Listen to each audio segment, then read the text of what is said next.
Good afternoon. It's good to have you with us. We'll start this hour with a focus on this issue of gender-based violence and femicide in our country.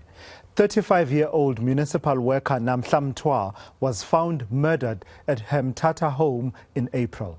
She was just one of the names mentioned by President Cyril Ramaphosa at the GBVF summit.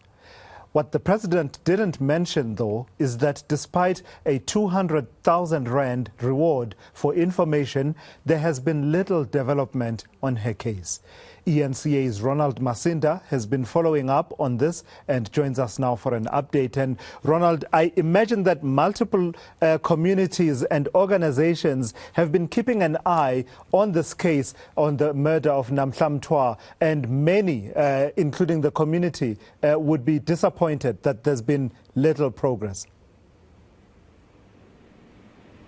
Yes, indeed, Tulas. Well, the disappointment can be felt here in the Eastern Cape. I mean, we have been talking to several people around this issue of Namhla Mtwa. Earlier on we spoke to the cousin, and he says that they are devastated. They've lost hope in the investigation. We do understand that the investigations had to start from the beginning since the lead investigator received death threats. We are yet to receive much information from the South African Police Service with regards to the ongoing investigation, but we will keep probing. For now, though, we want to get more voices on the ground. Frida Meiberg joins me now for a conversation. Thank you so much for your time. I mean, as an organization, you've been following the story from the very beginning. Take us through to some of the challenges. Thank you so much. As you know, we are from Asimanyane Women's Rights International. One of the challenges that we have with the case of Namhla Mtwa is this incident happened in April this year.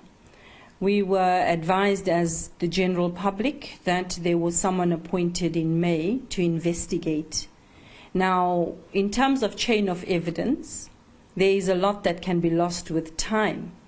And after the person was appointed to investigate, we then subsequently heard from the Minister of Police that there were death threats, and this person was then removed or left the province for the case.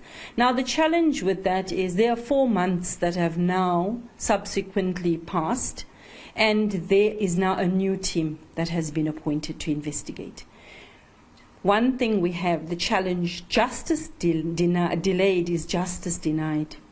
The family has to live with this for as long as they don't know who the perpetrator is, for as long as we don't know what is the issue, what caused her death. The fact that she was a victim of abuse for a number of months, years, and there were media, on social media, we saw several pictures, instances of abuse. So there was somebody behind that abuse, and Namhla herself had indicated to family who was the abuser. So you would start there with who was, according to her, her perpetrator of this abuse. Very importantly, in terms of gender-based violence, we've seen quite a number of other cases going unreported. We've heard that. How important then does social media play in addressing the scourge?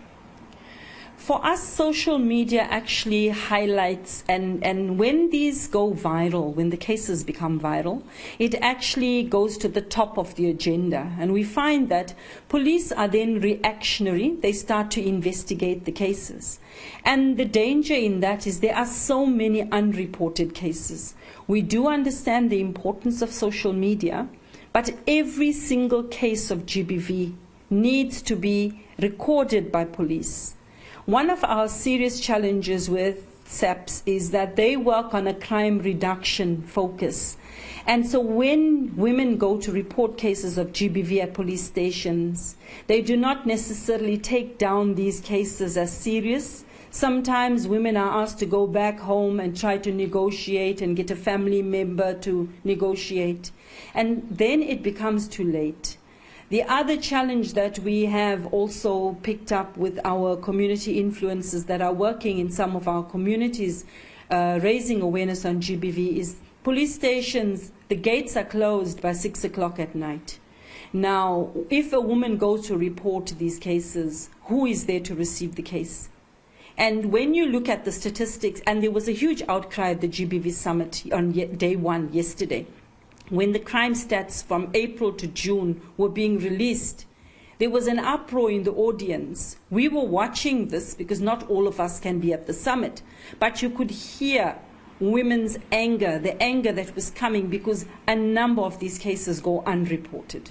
You mentioned that as an organization you have influences on the ground, people who are trying to share the awareness and also the kind of work that you're doing. But unfortunately, off camera, you also said that 2 of your own influences have passed on. Yes, I did. I raised the issue of Sivanati as well as Noprika, who we lost. They were community influencers working at Ndevana, and they were then victims of femicide. To date, we don't have an update on the cases. We've been following it closely with the investigating officers, but unfortunately, as in with the case of Namhla, there is that lack of urgency when it comes to dealing with this. The problem that we have is, in a number of instances, these are repeat offenders of GBV. So the cases of femicide that come to light, you would find that there is a history of violence, and that is something of serious concern to us. So yesterday the President did indicate that there were some challenges with regards to the manner in which the state machinery is responding to GBV. We are hoping that they now have heard from the women on the ground and they would take action to deal with these cases and figure out where are the challenges and address them. Because for far too long, women have been crying out that SAPS, in fact, the judicial system is not responding to GBV in the way that it should. All right, Ms. Maibuk, thank you so much for your time.